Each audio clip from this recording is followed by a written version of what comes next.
I am Daniel Lucas, and welcome to Book 101.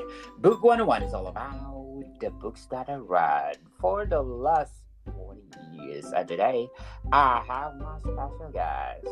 She is the author of six award winning biographies, historical fiction, memoir, and poetry works, plus three self published cookbooks, no other than is Larada Horner Miller.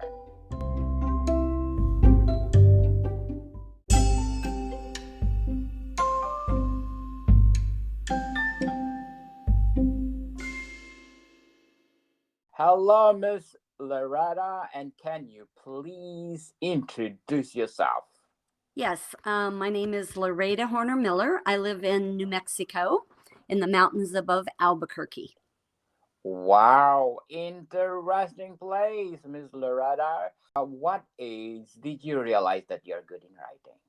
I was a writing teacher I taught middle school language arts and literature for 20 years.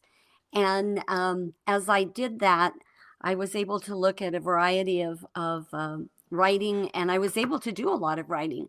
And I think that's where I really realized that I had a knack for writing. Wow, so who are your favorite authors that influence you the most? I'm a Shakespeare fan because I was an English major, so I love Shakespeare. In the Southwest, I love Tony Hillerman mysteries, and his daughter Anne Hillerman has carried on his wonderful tradition of the mysteries that are set in the Southwest. So, Miss Loretta, if you compare Shakespeare to the Bronte sister, what are the big difference? Well, Shakespeare was the base of all of writing that happened after him. And I think the Bronte sisters uh, probably um, alluded to him and used him as a foundation for their writing. Very well said. Miss Loretta, what are the characteristic of your favorite authors that influence you the most? Well, I think that they write a compelling story. I also love nonfiction. Right now, I'm reading From Beirut to Jerusalem by Thomas Friedman. And I read a lot of nonfiction. And I read his book, Is the World Flat, a few years ago. So I think, it's different things for the different genres. When I'm reading fiction, I want to be captured. I want to be held for from page one to the last page. For nonfiction, I want to learn something. I want to broaden my knowledge. I want to be able to see the world differently. And with all the craziness that's going on in the world today in the Middle East, my husband had read From Beirut to Jerusalem, and it was on my stack of books by the bed. And we talked about it, and I decided this was an appropriate time to be reading the book. And I have learned so much about a culture I knew nothing about other than what, the media tells us. Certainly. Miss Loretta, what inspired you to become an author? Well, it was a couple of things. I was doing a workshop, a professional development for teachers, and one of the writing prompts that they asked us to do was to take a children's book as a prompt, read it, and then write something in response to that. So I did. I took Cynthia Ryland's book, and I can't remember the title of it now. It's Waltzing something or other. But anyway, I read her book, and what it had in it was short vignette. It was like poems, but of course it was a children's book. And so she had these short vignettes of stories about people, places, and things where she grew up. So I did that. I copied her style and wrote a book, and that was my first book, This Tumbleweed Landed. But I wrote it in poetry form. And then I added some prose pieces when I attended a workshop that Julia Cameron and Natalie Goldberg did in Santa Fe. And during the afternoon, during one of the workshops, there was suggestion made to look at the book you're working on and just do a paradigm shift. So, just broaden your view. And I thought, well, what could I do to broaden the view of poetry was to add prose. And that's kind of been the format that I've done in my books since then, whenever I've been writing memoir or the well, I guess mostly the memoir genre, is that I've written it in poetry and prose. Can you tell us about your writing process? Yes, I can. I am I'm a computer person. I'm also, they say there's plotters and pantsers, people who outline it and plot it out, and people who sit down and write. I sit down and write. I sit at my computer, and I do not outline in any form. I just let it come, and I love the writing process. That's what I taught my students, and the whole idea that you're supposed to get a first draft, that the first draft is the final draft, is so not right. The writing process is I write a first draft, and I revise, and I look at it, and I ponder it, and I percolate, and then I come back to it, and I revise, and I revise. So that's really my process. I really believe there's a lot of writing that goes on a subconscious level. I call it percolating once I get it down on paper. Well said, Miss Larada. So, how do you develop your characters and the plot lines? Well, what's interesting is that I wrote a historic fiction about a story that I grew up with, and then I fictionalized it. And I thought that because it was more historic fiction that I didn't have to worry about the characters. But I used the program Scrivener's, and in there they had a section of templates that had character descriptions. And you could write out the description of your character, and that really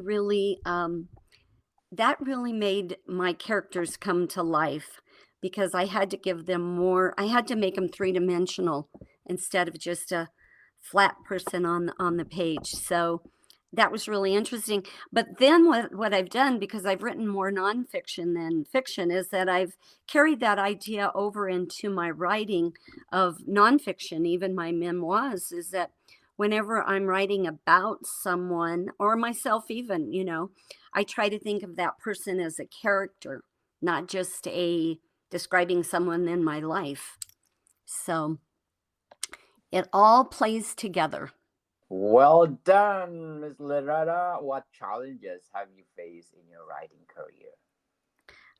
I think it's probably one that most writers do, especially if you're self-published, is the marketing. That is the hardest thing to do. There's so many books out there, and of course, with the AI craziness, there's much more than there ever was.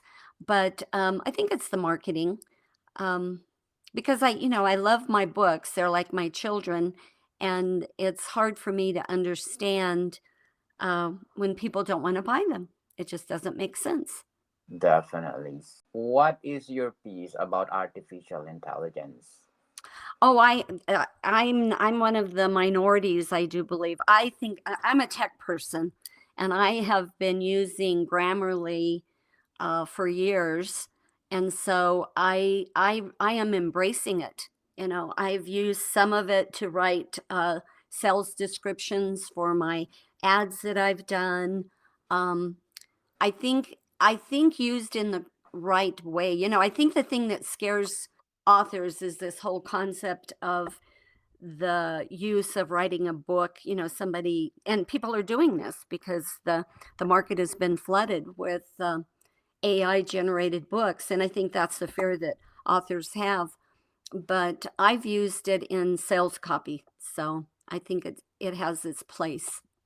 So, do you think AI is a good invention for humanity?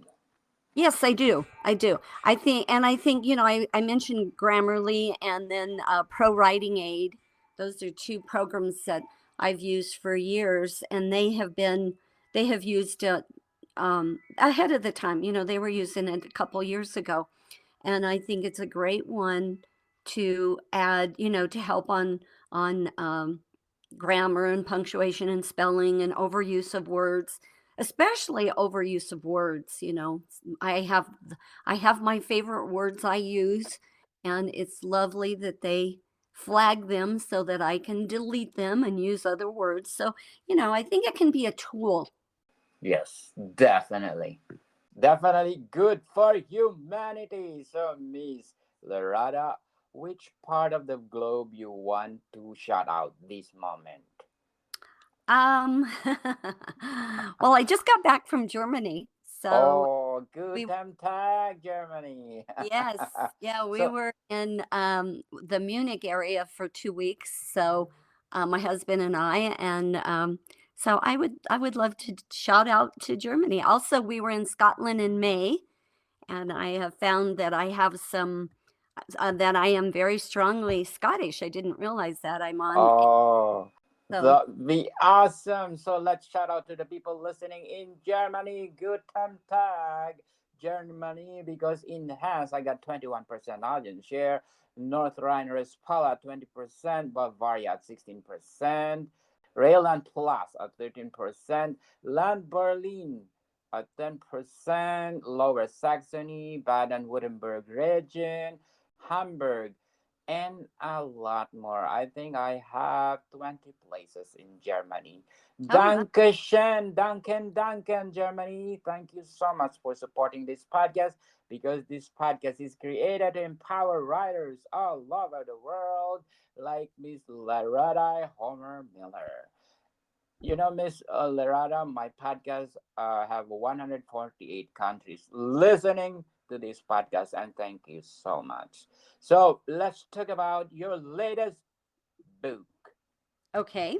My latest book is Hair on Fire, a heartwarming and humorous Christmas memoir. And it came to be because my husband and I did a trip last December 2022, and we were in Italy, Spain, and Portugal.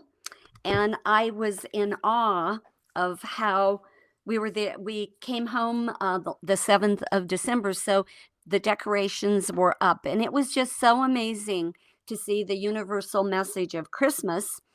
And so when I got home, I had done several Christmas blogs. I write a weekly blog, and I'd written about Christmas quite, during the month of December for several years. So I gathered those together, and then I added more to the book, and it was born. So I released it September the 21st, and it hit number one on the ebook on Amazon in the categories of Christmas, U.S.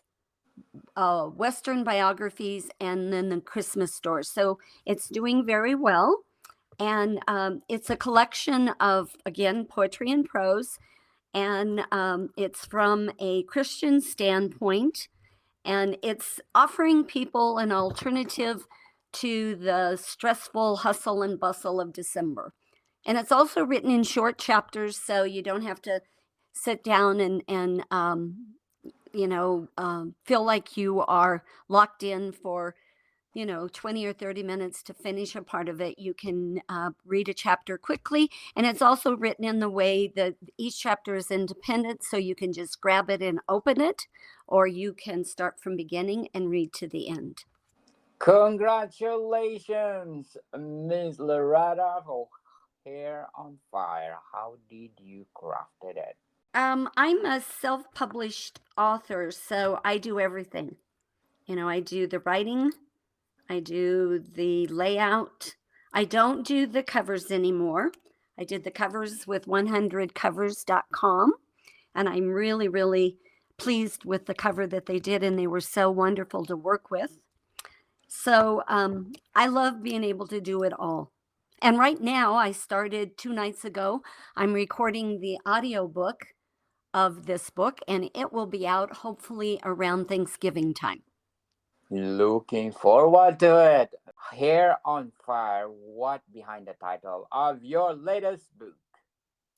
Well, I say in the introduction, it doesn't make sense to have hair on fire. It doesn't connect with Christmas, but it certainly does because the connection is I was about 5 or 6 and in a Christmas program at our little country church in southeastern Colorado where I grew up.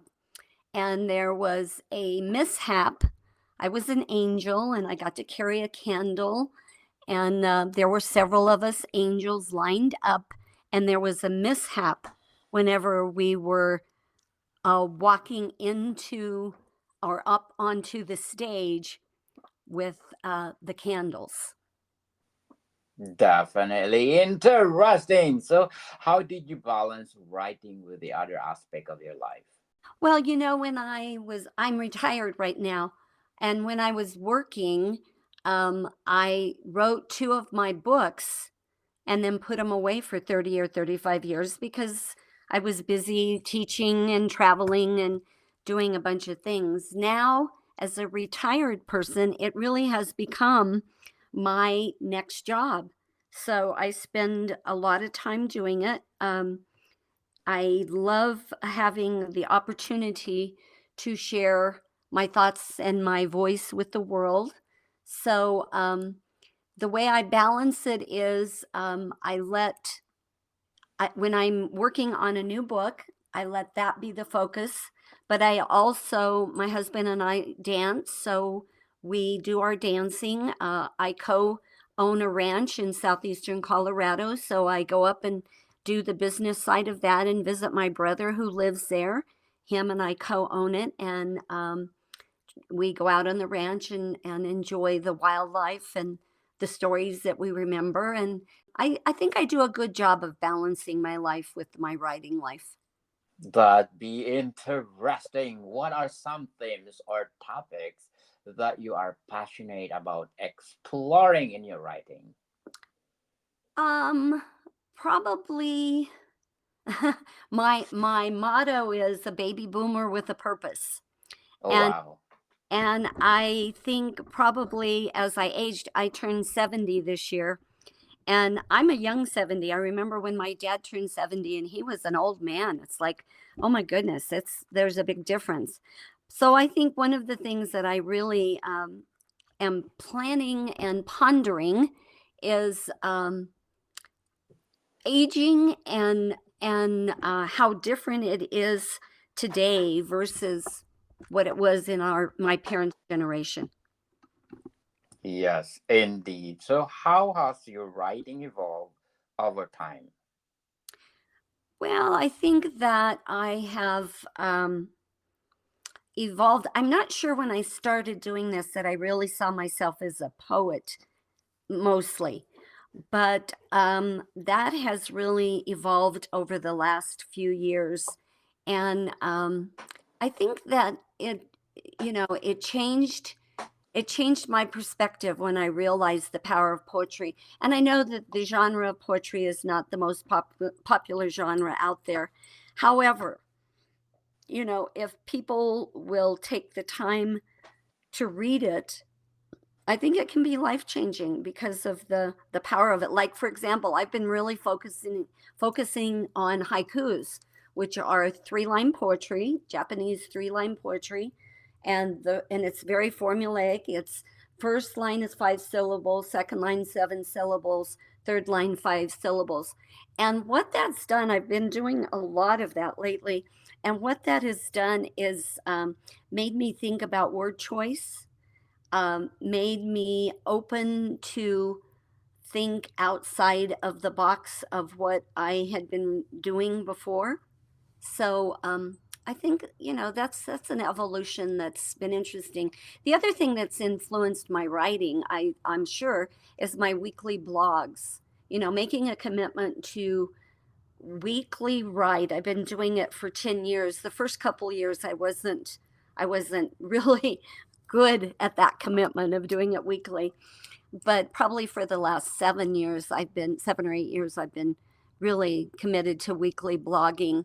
And it has been an eye opener for me. It's amazing I'm like you. I have an audience worldwide. I was just looking at my viewers for this week, and um, the majority of them are from Bangladesh, and it's like, wow, that's like amazing, you know. And I think Yes. part of that is because I'm doing a promo. There's a promo I'm doing that's kind of focusing on that area. So, That'd be awesome and congratulations, Miss Larada. But before we go on, I'm inviting you to listen to my other podcast, Food 101, our third season with Chef Alessandro, one of the best executive chef in one of the best five-star restaurant in downtown Toronto. So please do listen to our latest episode. We talk about spice, people. Spice, one of the best ingredients that you need to create a delicious food. Plus, one more. Our books are out. Not only one, but 12 volumes, people. Food 101, Volume 1, Basics until 12 is all you need to create a delicious food. Available on Amazon and leading online bookstores worldwide. So, Miss Larada, you have a three cookbook. I'm inviting you to be my guest on my Food 101. oh, okay. Double whammy. If my book 101 review have a 148 countries, my Food 101 had 118 countries listening to me. And you are most welcome to come by and let's talk about cooking, food, cooking. Right? Okay, that's good. That'd be awesome. So, hair on fire, what is the best highlight?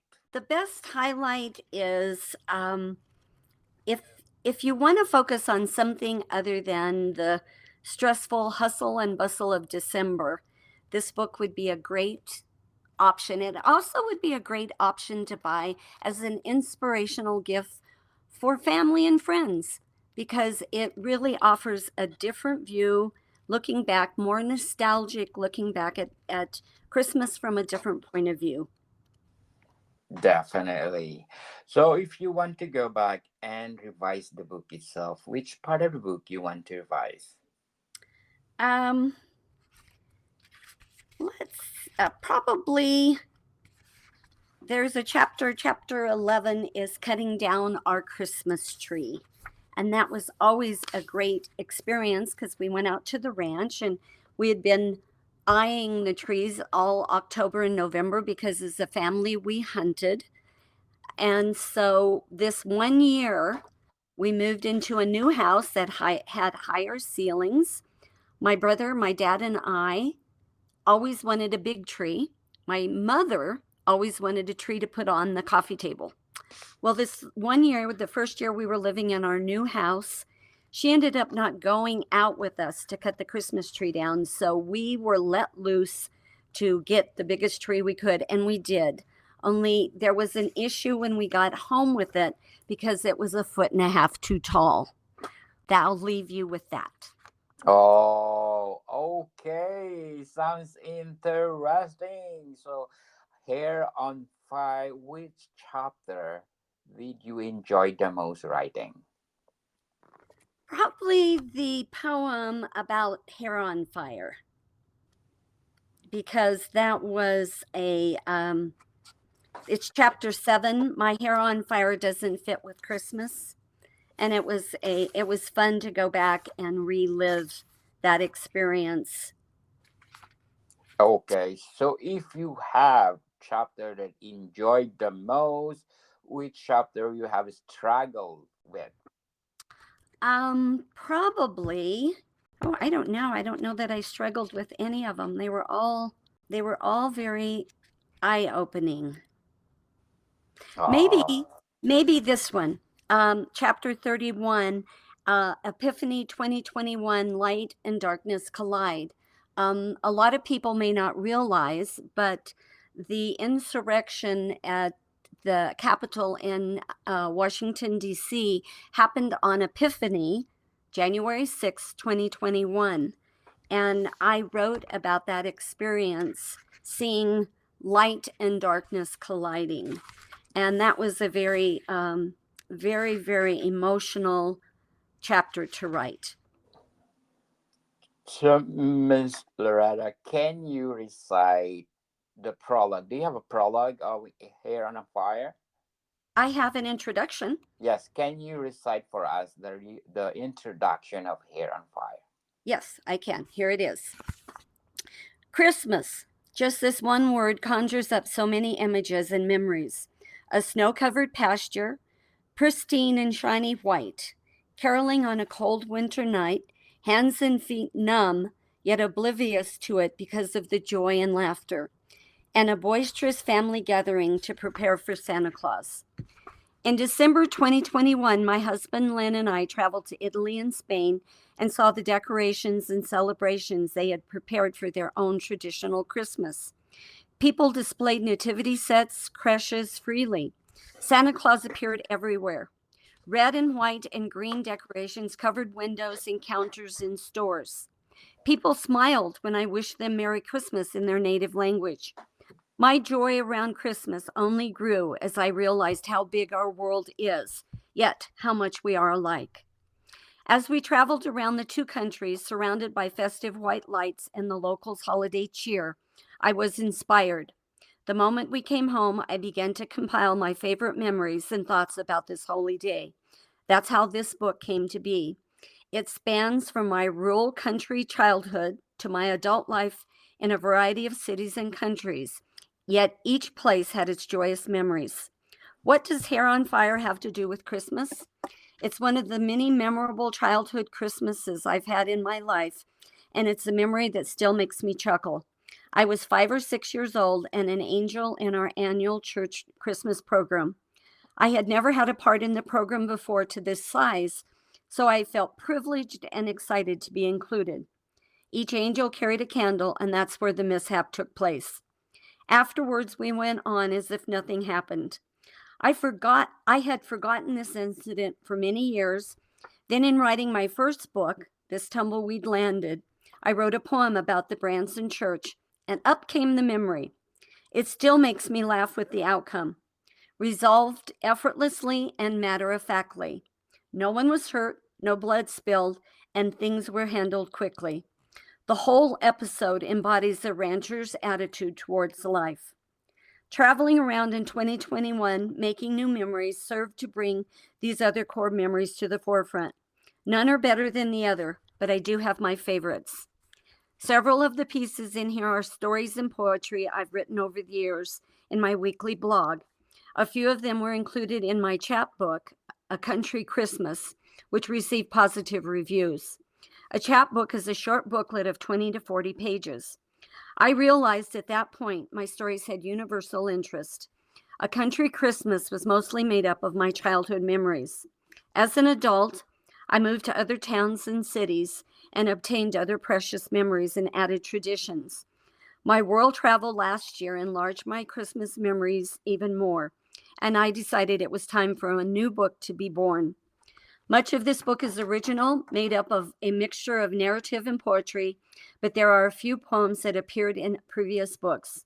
I love storytelling and the difference in how the narrative and poems convey the feelings, thoughts, and impacts of the memory, and I love the variety of it all. In a couple of the readings, I pondered familiar two people I heard about all my life who were present that Christmas so long ago, Mary and Joseph. I wrote about walking beside this couple to see what the journey to Bethlehem felt like. As you read my memories, I hope it sparks joyful remembrances for you. Let your child revel in the holiday of all holidays. The readings stand alone, so you can read this book from cover to cover or select a topic that speaks to you. Are you ready to welcome the Holy Family into your home tonight? You may have a nativity set up in your home, but are you ready to offer Mary and Joseph a place in your heart to birth the Christ child? I hope you do. Merry Christmas. Wow, interesting. Ho, ho, ho. Merry Christmas, everyone. And Hair on Fire, Miss Larada, where they can buy it or where they can support you. It's available on Amazon. It's also available on my website, and my website is laradasbooks.com. Let me spell it for you because it's Laradas, Laradas, and then books, books.com. laradasbooks.com. Yes, people, let's support Miss Larada because if you support her, more books to come. So, what is the essence of being an author? I think it is knowing the stories that live inside of you and being willing to share them with the world. Yes, indeed. So, if you go back and give advice to yourself when you were first starting out as a writer, what would it be? Don't wait. I wrote 2 stories and put them away for 30 or 35 years. So I didn't really start publishing till I was in my early 60s, I think right at 60.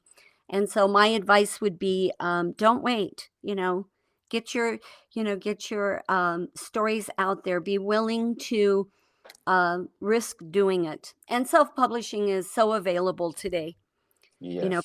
Back then it wasn't, but today it is so available. But there's also, there's hybrid models, and then there's the just the traditional publishing. But don't wait. Make sure that you believe in yourself and move forward. Yes, people, stop procrastinating. Do it now. Yes, for Be- sure. the more you procrastinating, the more you will not do nothing. Probably, who knows, you are one of the best in the making, like Miss Loretta Homer Miller. Miss Loretta, thank you for your time. Thank you, Daniel. I appreciate it. And thank you, listen notes, for my latest score of 26 and belong to 10% popular show globally and Fitchpot. Thank you for being the number 2 on the 100 best book podcast on the planet. Thank you so much. And number 1 in the best art category. Thank you so much again. And I hope you will continue to support this podcast because this podcast, as I said, is to create it to empower writers all over the world. So, Miss Loretta, catch you next week. Can we do next the same time, the same day? Next Thursday at Thank you so much and catch you next week. okay. Thank you.